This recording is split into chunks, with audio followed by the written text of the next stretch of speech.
Have you heard about Perseid outburst at Westmeath? Here it is. Last year an outburst of Perseid meteors surprised skywatchers.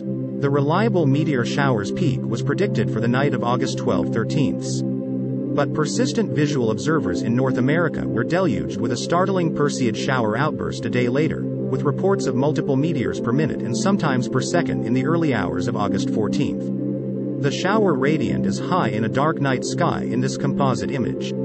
It painstakingly registers the trails of 282 Perseids captured during the stunning outburst activity between 0650 UT, 2:50 a.m. Eastern Daylight Saving Time, and 0900 UT, 5 a.m. Eastern Daylight Saving Time, on August 14 from Westmeath Lookout, Ontario. Of course, the annual Perseid meteor shower is associated with planet Earth's passage through dusty debris from periodic comet 109P, Swift-Tuttle. The 2021 outburst could have been caused by an unanticipated encounter with the Perseid filament, a denser ribbon of dust inside the broader debris zone. For daily video updates, subscribe to Only Facts.